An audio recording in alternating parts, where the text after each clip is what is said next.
Hey everybody, Dave here from Audora Audio, and I'm here today to do a couple of things. First thing I want to do is just a quick update. So, I haven't posted videos in a long time, so here's update number one.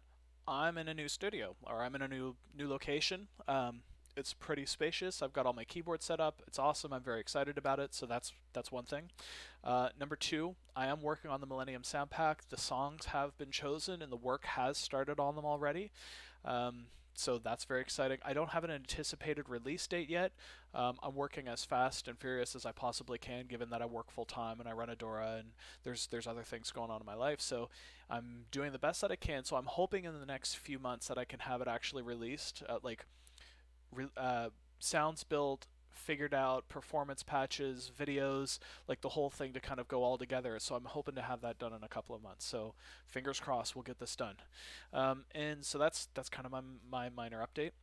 Also, one of the other things too is that I'm going to be doing a lot of work to try and release more videos because I realize people have a lot of questions, and sometimes it's easier to do a video on something like how do you play the song or how do you make these sounds or that kind of thing. And also, I'm going to be doing some live streaming when I'm working on the Millennium Sound Pack. So stay tuned for information about that. I'm going to be doing these, live streams right on YouTube. People, you can jump in, ask questions while I'm going through making the sounds. You get to kind of get a sneak peek at what it is that I'm doing while I'm making these sound packs. So feasibly, with enough of your own time and energy, you could actually make this alongside of me, and we would both have a version. So that's kind of neat too.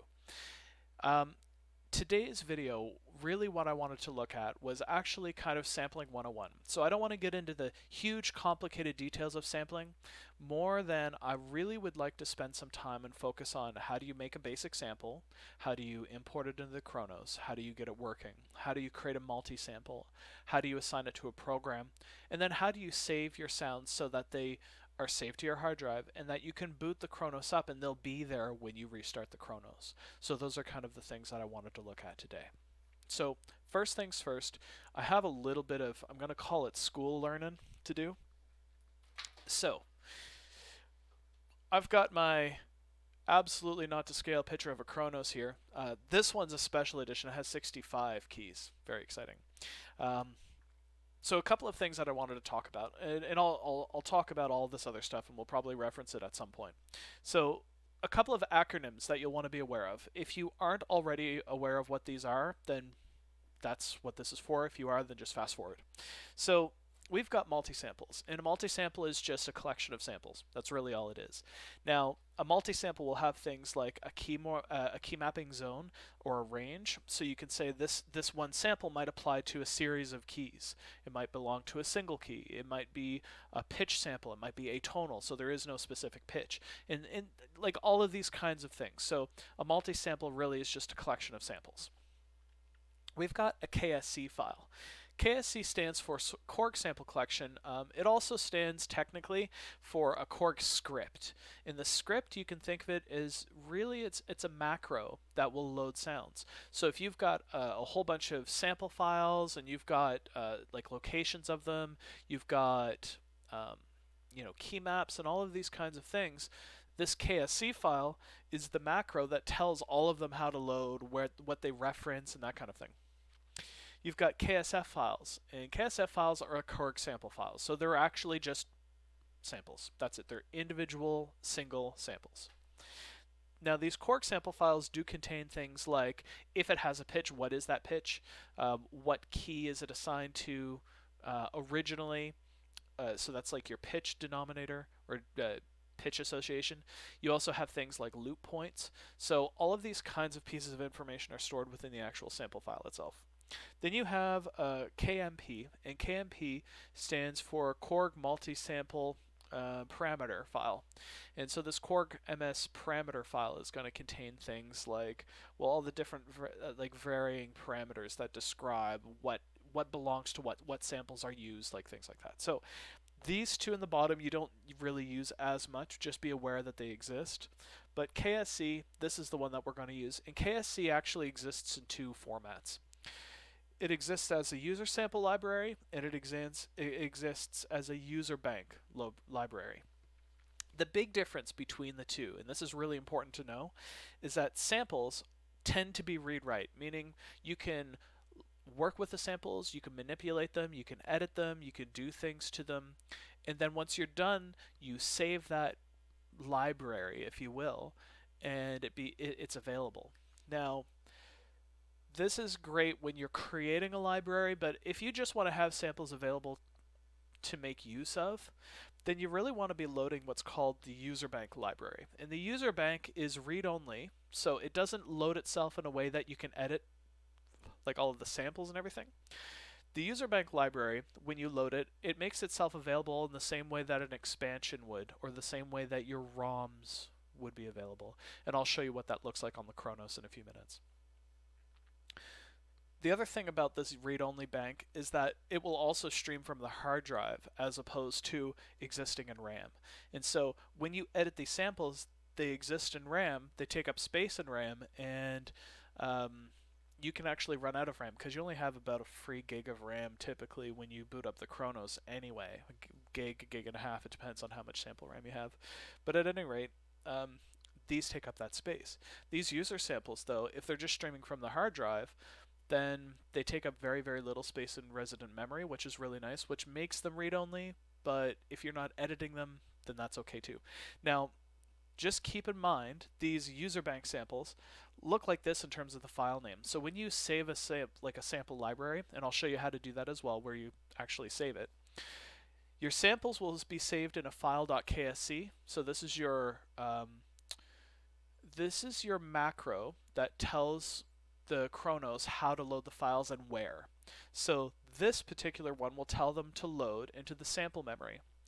This user bank one will say, don't load them into sample memory, stream them from the hard drive and make them available as a user sample. That's why it's called a user bank. It's because the user creates a bank of samples and it's loading them from somewhere else.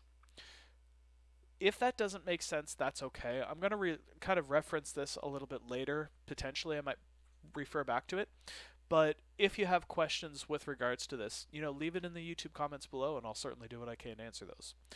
Now, that being said, let's take a look at the actual Kronos itself. So, once I get my mic untangled here. There we go. Okay. First things first, let's say I've got a sample, I've created it on my computer, I want to put it on the Kronos. Okay, well, you have to get it on the Kronos first, either through a USB stick, through FTP, or some other way to get it on the Kronos. But you basically want to make the Kronos see it, so probably, let's say, a USB stick. So, first things first, if you go to disk mode, now, I'm in a different location actually. I'm actually on the hard drive where I've got things saved to my internal hard drive. However, you would choose your USB drive here. It'd say RDD and then the name of your USB stick. I'm going to choose the Air Tonight loop, and I can make sure that it works because I can hit play and you can actually hear it playing back. Okay, that's great. Now this little 16 here denotes that it's 16-bit. The Korg Kronos requires 16-bit samples, so if you've got ones that are 24-bit or the playback sampling rate is too high, it simply won't work. So if it can play it here and it doesn't give you an error message, there's a good chance that it'll just save correctly too. So I'm going to go ahead and hit load, and we'll hit OK. Okay, so it's loaded. Now, when I go to sampling mode, there's a lot going on in here, but I'm going to try and simplify this as much as possible. So, generally speaking, you've got multi-samples up here at the top, and these are what we were talking about earlier. It's just a collection of samples. So this multi-sample, these two here, by default, are always here. I'm going to initialize those samples, so I'm just going to say delete multi-sample.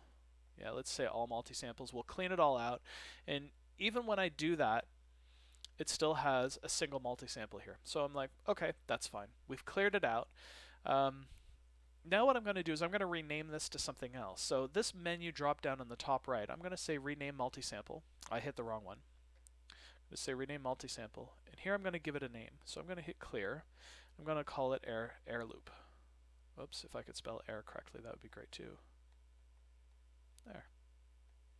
So I've given my multi-sample a name. So my entire multi-sample has a name, and it's called air loop. Now I could have a whole bunch of samples in it. I could have one sample in it. I could stretch one sample across a bunch of keys, that sort of thing.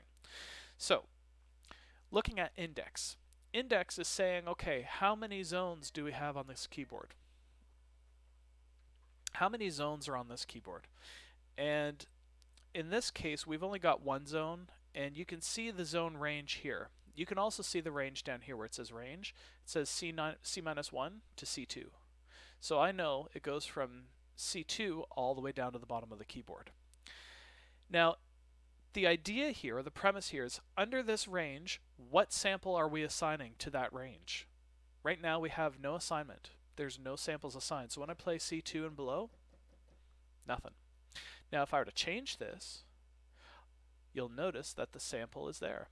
Now because I'm using a stereo sample, it automatically knows that there's an L and an R. So I'm going to choose the L, and it knows that this L also has an associated R with it. So it knows that, you know, one sample L is for left, sample R is for right. It knows what to do with that. So once I'm done throwing my pen, we've got our Air Tonight loop. Okay, and it's playing in stereo. So far so good. But we want that to loop now, don't we? Okay, so let's go into loop edit. Loop edit, the way this works is this is going to determine how the looping works for that sample. So typically what happens is a sample, when we press play,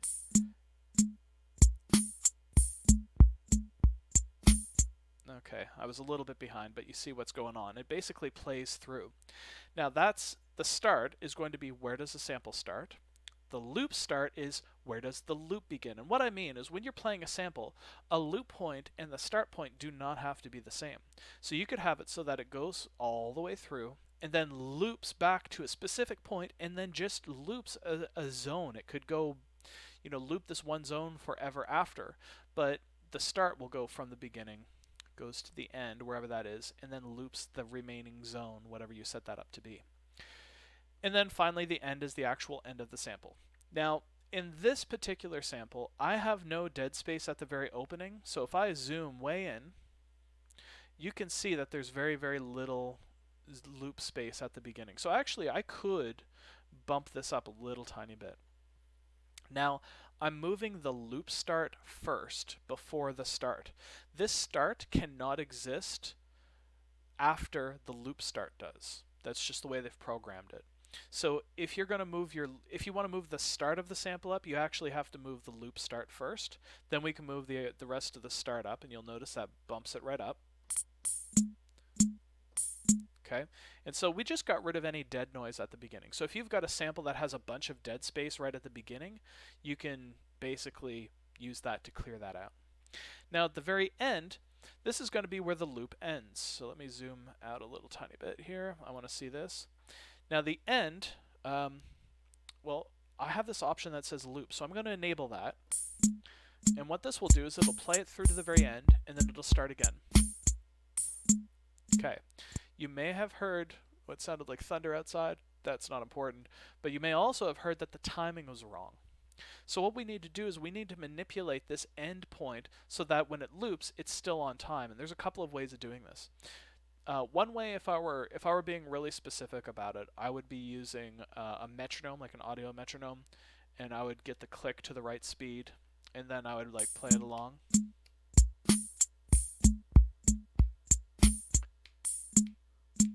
Okay, so the timing's off. So I'm going to change this endpoint.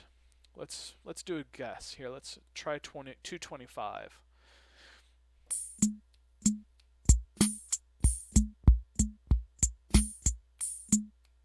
It's very close, but I feel like it's still a little bit behind. Another way that you can do this is actually using the tap tempo on the Kronos. I don't have a camera to show it, but the tap tempo is running here. So what I'm going to do is I'm going to click the tap tempo to get the tempo to match the drum.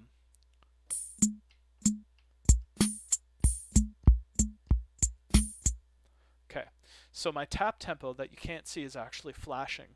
So now what I can do is I can look at the tap tempo, play the drum, and see when it goes out of sync. Okay, so the drum loop's taking too long. It's just, Okay, it's actually out of sync on the third repetition. So it's too long, so we need to shorten that a little tiny bit. So let's try that. Let's see. 1, 2, 3. I'm just following the tap tempo here.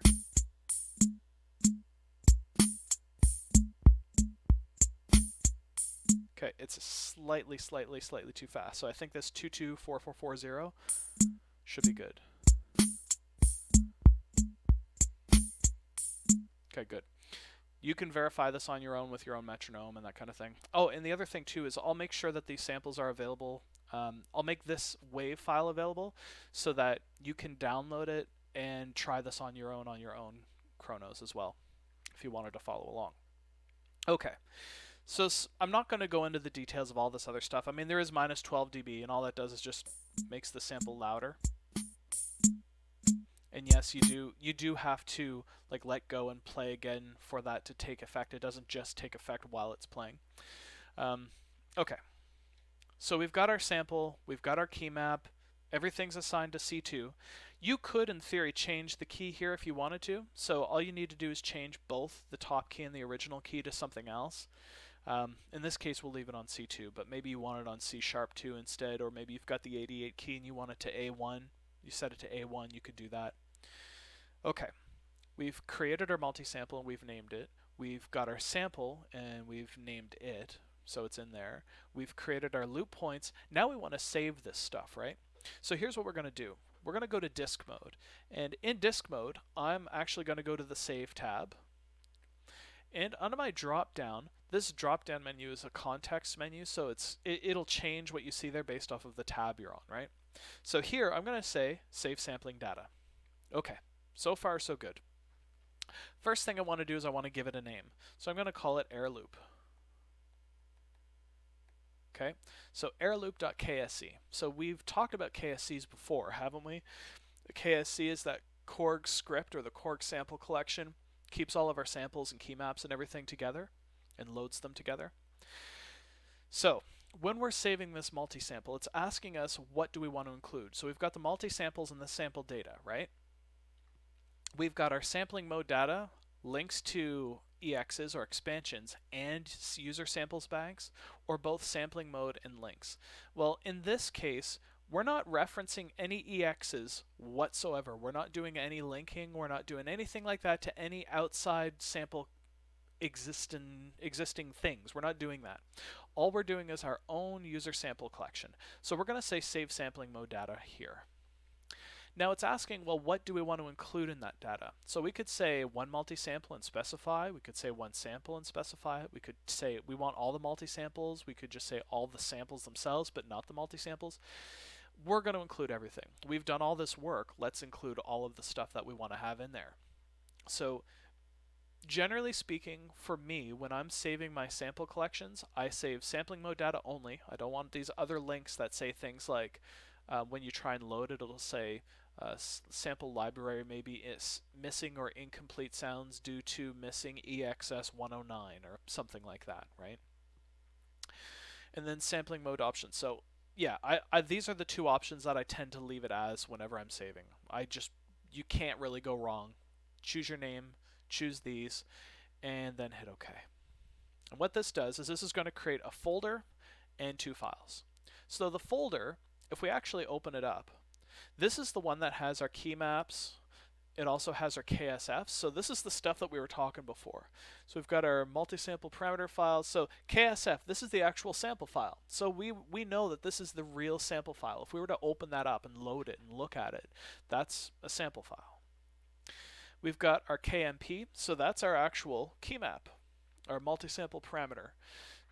So that's basically all the parameters that your multi-sample contains. And then finally, we have the KSC, which is the macro that loads it. Now, again, I'm going to ask you a question, and I realize you can't respond because this is a pre-recorded video, but think about it just for a second. What's the difference between the KSC and the user bank KSC? We actually talked about this a little bit earlier, so I'm going to give you like 5 seconds to think about it, and then I'll describe it. So what's the difference here between the KSC and the user bank KSC?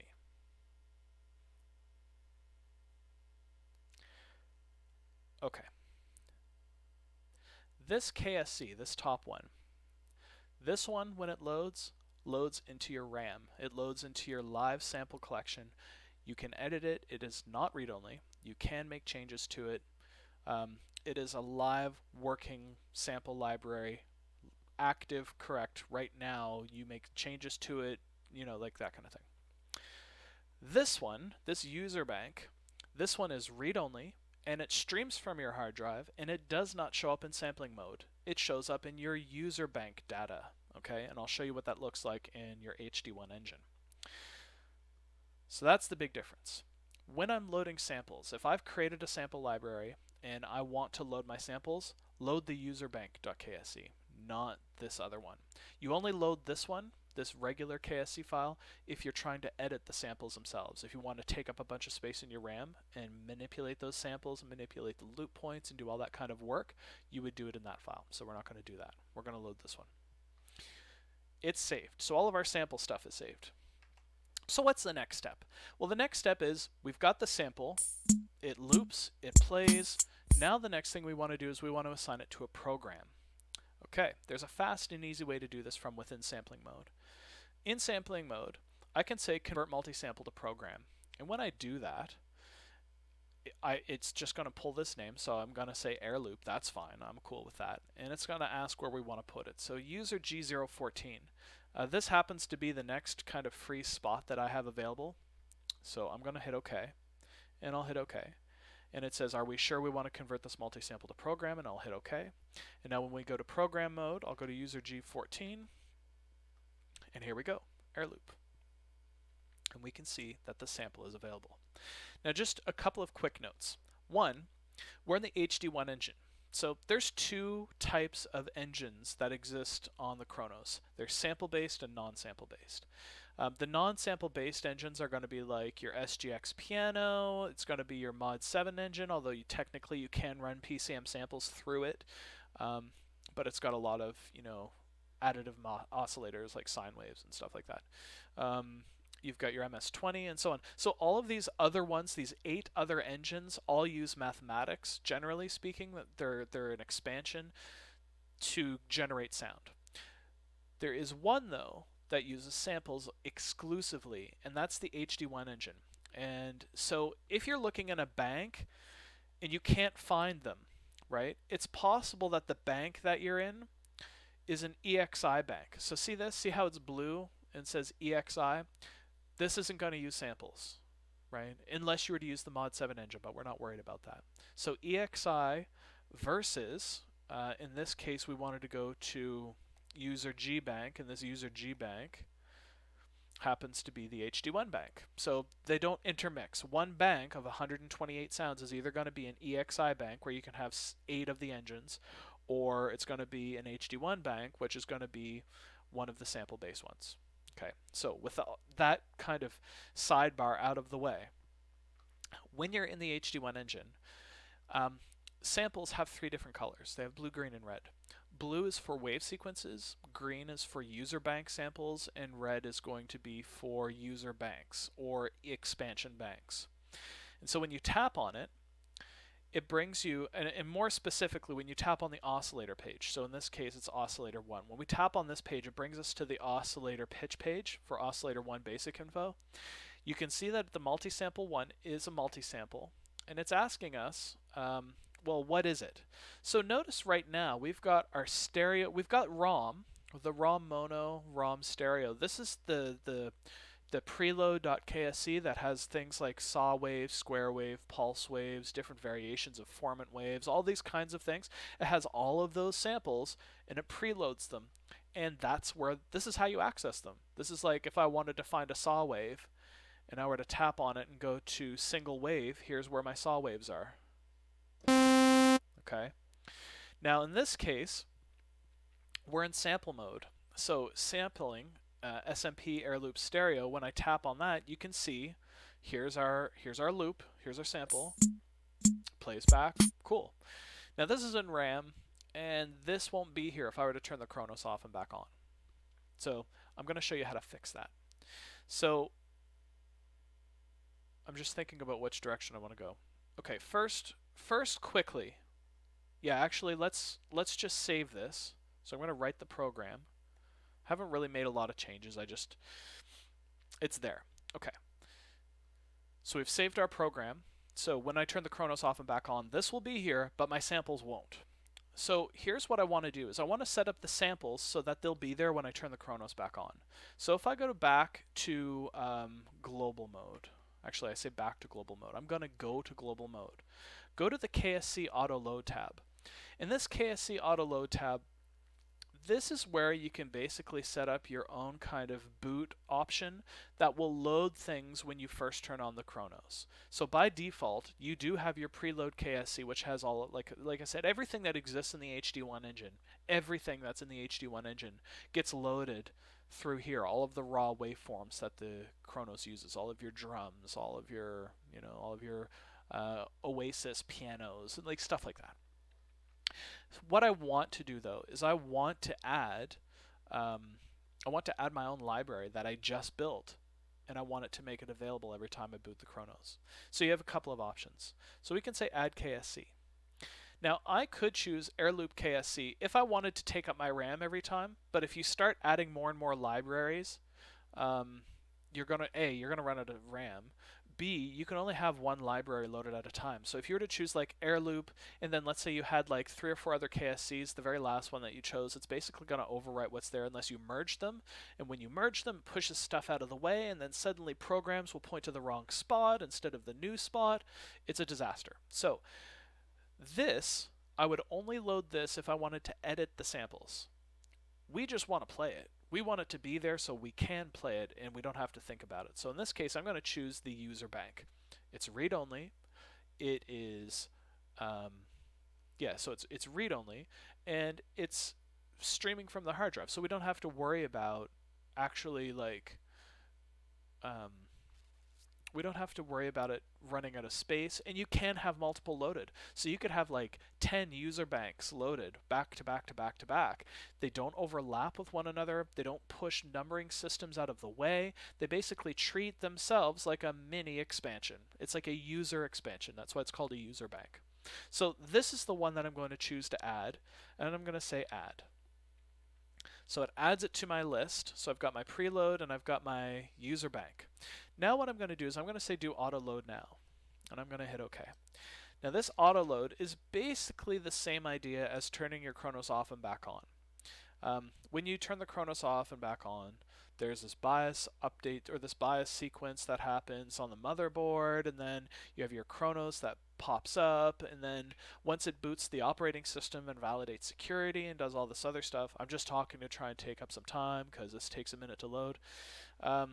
Once it does all of that, and the operating system is loaded in resident memory, then it starts loading the samples. And this is the part that actually takes the longest for your Kronos to boot, is loading this preload. Your Kronos, if you didn't have to load the preload, you just maybe had some small samples that you used on a regular basis, if it's feasible that you didn't have to load the preload whatsoever, but you'd be missing a lot of stuff, like some of your pianos and whatnot. So, not recommended, but it would make your Kronos boot faster. So, once everything's loaded, we're going to go back to sampling mode so I can show you what's different. Okay, so let's go back to sampling mode. Now, you'll notice that my multi-samples are empty. That's weird. And actually, I have no samples to load at all. Well, my RAM sample memory, my live sample memory is gone. It's empty. What I did do, however, is I loaded it as a user bank. So if I go back to program mode, I go back to this Air Tonight loop, right? It's referencing a stereo sample. Still works. It still plays. The loops are here. So what happened? Why is it that we went to sampling mode, there's no samples there, but now we've got this sample working? Well, here's what's going on. Remember earlier, before, when we were looking at this new sampling session stereo, we were in that mode and we were pulling the sample from there. Well, what we've done is now that we've loaded it as a user bank sample, if you scroll down to the very, very bottom, see how it says HD, internal HD, this video files is just the folder name on the hard drive, and then it says Air Loop Stereo. This is my sample library. This is my own personal sample library. Again, you can think of it as an expansion. You could reference this expansion if you wanted to, and use sounds from there if you instead. Like look at these timpani rolls, right? Like delicious. Um, I was thinking sushi roll when I said timpani roll. Maybe timpani roll is a thing. I don't know. Maybe I'm just really craving sushi. So anyway, point being, we've got our own library, our user library that we use that contains our sample. It streams from the hard drive, takes up very little sample memory. So if you actually go into global, notice how sampling says 0. It said something like 0.9 before and 9.0, so it was something really small. But right now, because we've got our user sample library loaded through a user bank, it doesn't use any space. So we've got all this space free. So that's awesome. So there's a lot of advantages to loading the user bank as opposed to the other one. Okay. So at this point now, I could feasibly turn the Kronos off, turn it back on, and these samples would be here, and when I play, they'll work. Two things you need to be aware of. One, in disk mode, if you move these files, like so let's say we were to take this folder and move it somewhere else, or even if we were to take these files and potentially put them in like a different directory path, these are not going to work. You have to be aware that these are, remember, this is a macro, right? This is a macro that takes the sounds and loads them in depending on specific locations. If we change those locations, it can't find the files anymore. So you need to be aware of that. So the question then is, well, how do you do this if you want to save the files? Like, how do you do it if you want to move the file somewhere else? Well, what you would do is you would load this KSC file and then save your sampling session into a different place. That's how. That's one way of doing it. Okay. So then we've talked about rebooting. Okay, so let's say you've got this sample library and you wanted to add another sample to it. Okay, so maybe you've got an ongoing personal sound library that you've got, and you're just going to add samples to it and reference them as you add them and that kind of thing. Well, here's what you would do. You would need to load the, under disk mode, we would need to load this airloop.ksc. So I'm going to say load. And it's asking us, well, what do we want to do with this Korg sample collection? So we could append it. But see, it's warning us it's already set up as a user sample bank. It's already being referenced, so we can't append. We could clear our sampling mode data, but it's kind of the same problem, or we could say clear all. And I'm going to clear all. We'll hit OK. And it's loading this as a sample. And now if we go back into our sampling mode, you'll see that the sample's there, right? That's excellent. Okay, so I want to add to it. So I'm going to go back to my disk mode. I'm going to find another sample that I have somewhere. Not there.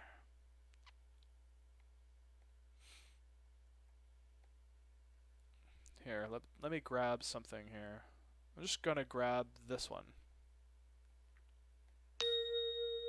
Okay. So I've got this mallet sound. It's a B flat. So when I go into sampling mode, I've got my multi-sample for my loop. So I'm going to go through this pretty quickly. Oops. I'm going to create a new multi-sample, and it is a stereo sample, so I'm going to hit OK.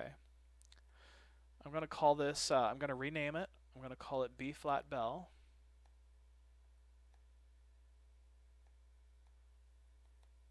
There, so I've got my B flat bell. And I'm going to assign this to A sharp, because that's the key that it's originally in. And now I need to assign the sample. So here's my new sample. There we go. Good. So when I hit B flat or A sharp, it plays that note. Awesome. Now I'm going to save that as a program. And my B flat bell will be right after my Air Tonight loop. Okay. And when I go to program mode, if I go to the next sound, there's my bell, and it plays. Awesome. So now what I need to do, now that I've created my multi-sample and done all that work, I need to save my stuff again. So I'm going to go back to disk mode. I'm going to go up. I'm going to go up. I'm going to go back to that folder I was in before.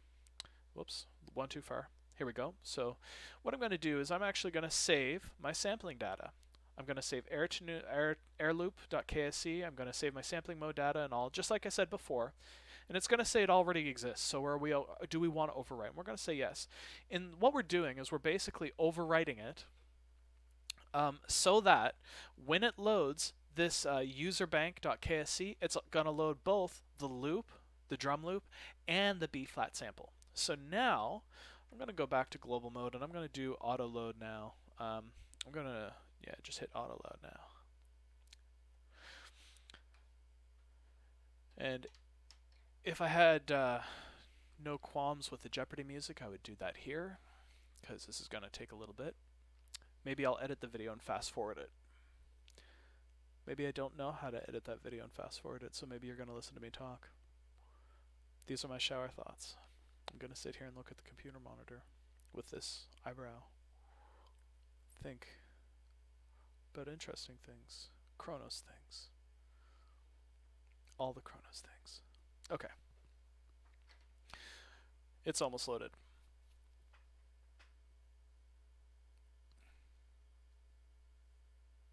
Yep, it's stalling on me.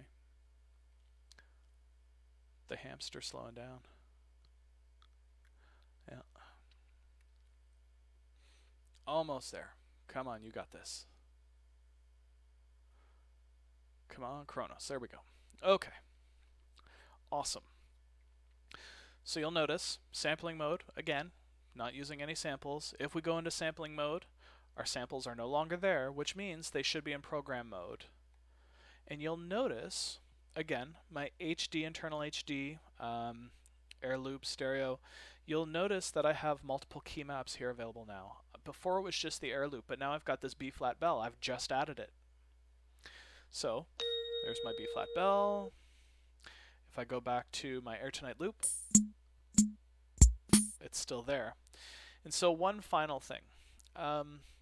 When you make your program and you want to save your program changes have nothing to do with a KSC file. KSC files are samples only. They're multi-samples in all of the collection, but they're sample related only. Think of it as its own kind of entity that exists. Samples, blah, there they are.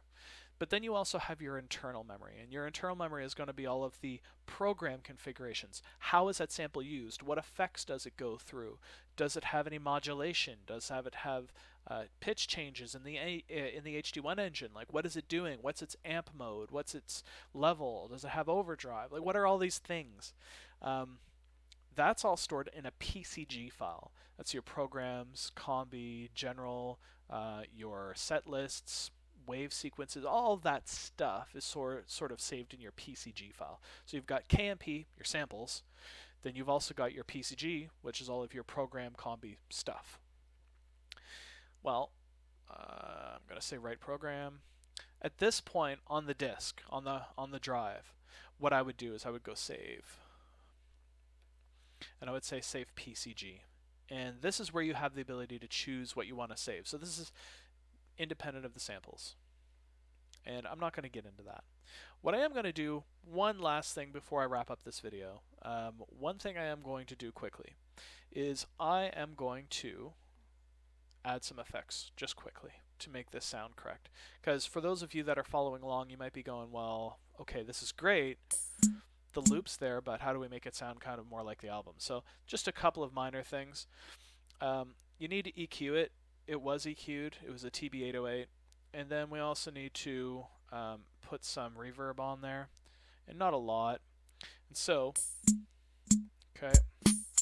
So now on my graphic EQ, I'm going to bring this up a little bit, 500 I think. Yeah, that sounds better. Okay. And then we're going to go with effects.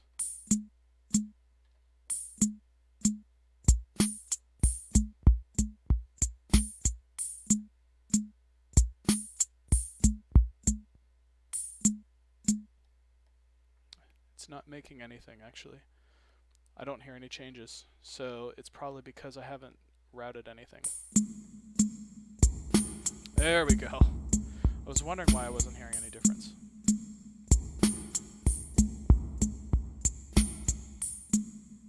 There, sure. So you've made your changes, you've added your effects. Actually, that's a little too much reverb. I bring that down. There we go. Okay. Save our changes. We're good to go. All right. That's all I have for you today. So that's kind of your sampling 101. How to do the programming part of it, just get the samples built, how to set them up so you can save them and have them load every time you boot up the Kronos. If you have questions, leave them in the comments below, and I'll certainly do what I can to help you out.